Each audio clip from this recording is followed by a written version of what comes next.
Assalamualaikum warahmatullahi wabarakatuh. Nama saya Rina Agustiana dari Tadris IPS 6A ingin mendeskripsikan kebudayaan yang ada di Indramayu. Indramayu merupakan salah satu daerah yang menarik, namun belum semua orang tahu akan keindahan alam maupun kebudayaannya. Sehingga ini mulai banyak orang yang mencari informasi tentang Indramayu, baik informasi tentang potensi wisata yang ada di Indramayu maupun beragam kesenian dan kebudayaan khas Indramayu. Penduduk Indramayu merupakan campuran suku Sunda dan Jawa, di mana budaya yang tumbuh dan berkembang merupakan bentuk implementasi ekspresi masyarakat setempat yang dipengaruhi oleh kebudayaan Jawa dan Sunda, sehingga bentuk kebudayaannya merupakan akulturasi dari kedua kebudayaan tersebut. Sedekah bumi. Tradisi sedekah bumi ini tujuannya hampir sama dengan tradisi ngarot, yaitu sebagai ritual doa agar mendapat hasil padi yang berlimpah dan pada jauh dari serangan hama.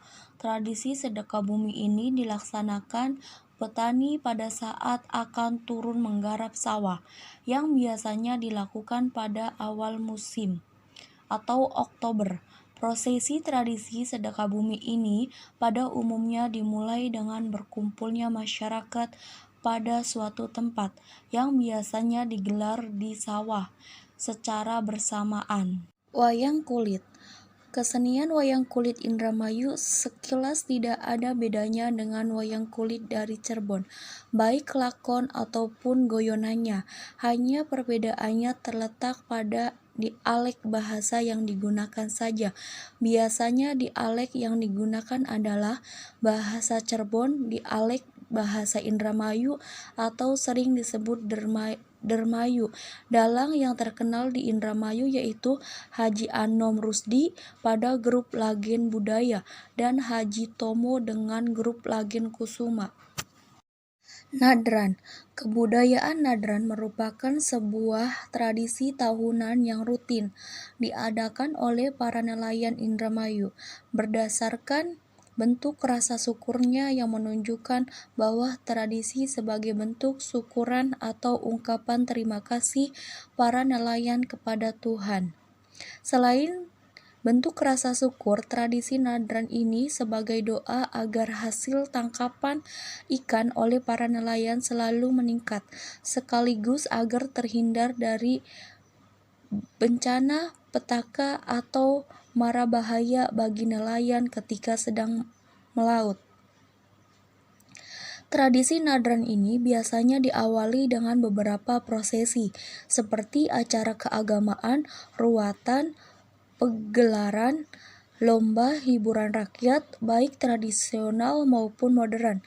Namun dari sekian banyak prosesi itu, meronlah yang paling penting. Meron ini sebagai inti atau puncak tradisi nadran, yaitu melarungkan miniatur perahu yang berisi kepala dan kulit kerbau serta berbagai sesaji ke dalam laut. Prosesi meron ini hampir mirip dengan acara Tabuik dan Pariaman, Sumatera Barat.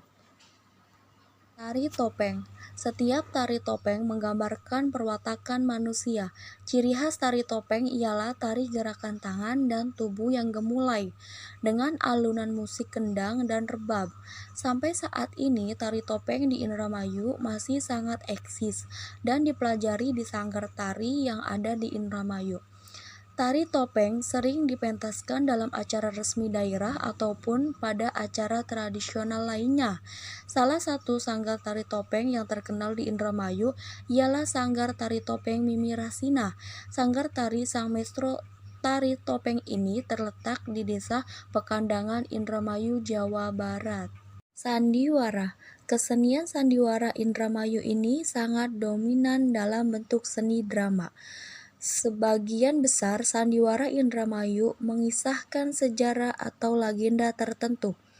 Hebatnya seni sandiwara Indramayu ini bisa dengan skenario bahkan tidak sama sekali. Makanya bila ada pementasan sandiwara ini, semuanya banyak yang dilakukan spontanitas. Sandiwara ini pun biasanya banyak diimprovisasi dengan berbagai cara agar suasana selalu terasa lebih hidup. Organ tunggal. Kesenian organ tunggal sangat terkenal di Indramayu, yaitu sebuah bentuk pentas musik di atas panggung. Pertunjukan musik ini biasanya dimeriahkan oleh artis atau biduan lokal dengan menggunakan alat musik yang besar, terutama piano elektronik. Organ tunggal ini biasanya sering digelar ketika acara-acara besar seperti pernikahan, peringatan hari 17-an, menyambut besar agama, misalnya Hari Raya Idul Fitri dan Idul Adha. Artis ternama di Indramayu yaitu ada Haji Aas Rolani dan Dewi Kirana. Dengan artis kedua organ tunggal ini pun sudah melalang buana di panggung musik, bahkan termasuk di luar provinsi. Mengunjung. Tradisi ini merupakan syukuran sekaligus prosesi berdoa dengan mengunjungi makam, keramat, leluhur, serta tokoh agama. Tujuannya dengan maksud memohon keselamatan. Biasanya tradisi ngunjung ini dilaksanakan pada bulan Suro atau Mulud. Ngunjung atau ziarah kubur ini sebagai bentuk penghormatan kepada tokoh-tokoh yang terdahulu dengan segala jasa yang telah diberikan kepada masyarakat semasa hidupnya. Demikian pemaparan dari saya mengenai kebudayaan-kebudayaan yang ada di Indramayu. Wassalamualaikum warahmatullahi wabarakatuh.